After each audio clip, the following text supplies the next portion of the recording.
Greetings, ladies and gentlemen. Welcome back at the Green Table. Today I would like to share 3 system pipes of old with you. One is made in England, one is made in France, and the origin of the third one is unknown. Let's start with the Kaiser pipe. The Kaiser hygienic, and as the original packaging says, it's the best pipe in the world. It comes with the description. Several doctors do recommend this pipe, according to this brochure. The original pipe sock, high quality, golden letters, made in England, and the pipe itself. Reddish stained, simple pot shape. I think it's about 15 centimeters long, so a full size pipe. Who made this pipes is unknown. I have my doubts that there is a Kaiser pipe factory. I think it was probably a licensed product. It says Kaiser Hygienic on the side and patent. On the other side, it says London made. All Kaiser pipes that I saw are rather classic shapes. There's not many shapes available. All of either this reddish stain, or a black one, and I think I saw rusticated ones too. This pipe has a metal band and an ebonite-like stem. It was something very similar to ebonite or vulcanite, but I forgot the name of the material, but it's pretty much the same. And the more recent iterations of the Kaiser pipes seem to have had nylon stems.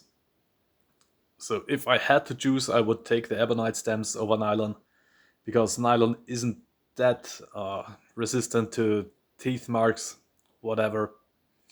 Yeah, the pipe, rather heavy, and the patented hygienic system looks like this. There is this metallic tube inside. When the mouthpiece is attached, there is a chamber formed, probably for the smoke to cool down or for liquids to condensate. And on the other side, don't know, here we go. There is another metal tube that should be bent downwards, I guess to prevent moisture from entering the metallic tube. On my pipe it is bent sideways, and I'm not sure if I shall try to fix it. I'm afraid I might break it. Maybe someone who owns a Kaiser hygienic pipe knows better about this. Yeah, the mouthpieces were interchangeable between pipes, and if you broke it, you just could buy a replacement, I think. And these pipes were hugely popular, or still are hugely popular, in South Africa. And I think they were available on the US market too. How this pipe came to my country, I can't tell you. Yeah, another very similar pipe is this one here. A Mallard, as you can see here. It came with this hard plastic case, a replacement mouthpiece. And from what I know, these pipes were intended for the US market, and these were coupon pipes. When you bought Kentucky Club tobacco that came with coupons, if you had collected enough, you could buy this pipe for cheap or maybe even for free. I'm not sure about it. This pipe just says Mallard in this old style font. Don't know how to call it. And that's pretty much all. All the pipes I saw on the internet had important briar stamped, but this one is missing here. As you see, it's a forward canted billiard with a paneled upper bowl. Just the upper bowl. Rather unusual. Again, all Mallard pipes that I saw were rather classic, simple shapes just like this. The system itself is very similar, well, very lightweight pipe. This is a featherweight, not bad. So, the system is very similar to the Kaiser pipe. Again, you see the metal tube. The condensation chamber, or in the description I did read that's the action chamber. And again, you have a metal tube on this side that's a bit larger than on the Kaiser pipe, and it isn't bent in any direction, just straight. As you see, I haven't smoked any of these pipes, so I can tell you how these pipes do actually work. Yeah, it's nice that the pipe comes with a second mouthpiece, but when you think of it, why did they include a replacement stem? So for me, as an unwary customer, I would say maybe this is a sign of bad quality if they have to include a second bit already. So it might happen that these bits are chewed through pretty quick. But again, I don't know, maybe the sellers were just generous and included a second bit for your convenience. So the third pipe, this is a made in France pipe, I think Sauclaude. It's called Terminus. The Terminus system has been around for a very, very long time. I think pre-World War I, Terminus pipes were available already. And I think they also were made by different factories. Maybe also some kind of licensed product. On the side, it states Terminus pipe.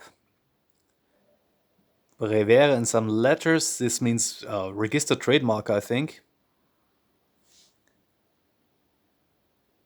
A serial number.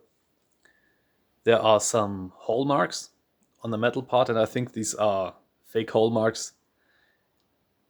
And if you see this diamond shape, it's very likely that it's a nickel band. On the other side, there's the shape number. Nice uncoated briar ball. A bent ebonite stem with the white Terminus logo. And this is by far the most complicated pipe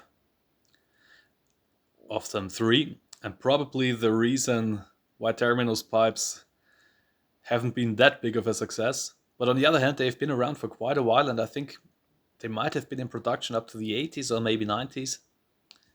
Maybe from time to time someone still makes them, but I'm not sure about that. It's hard to find information on these old French designs.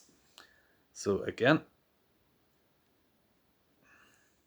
what makes this pipe unique, you don't see it here, is that it has 2 draft holes drilled into the chamber. And I think this is the only pipe I know that has this feature. I think here you can see it. The 2 draft holes go to the condensation, or as we learned, action chamber. And the smoke enters the action chamber, cools down, enters this tube that connects with this tube. And then the smoke reaches the smoker's mouth. I can imagine that this gives a nice smoking experience, but it's very, very likely that this pipe is a pain to actually clean. You have to fiddle your pipe cleaners on the side of this metal tube into the chamber, and I can easily imagine that these 2 draft holes can easily clog up. And if you own any such system pipes, I think it's a good idea to clean it on a regular basis, because if they clog up, they might be hard to get a nice draft again. But as I said before, I haven't smoked any of these 3. For some reason I hesitate and rather stick to my beloved everyday smokes.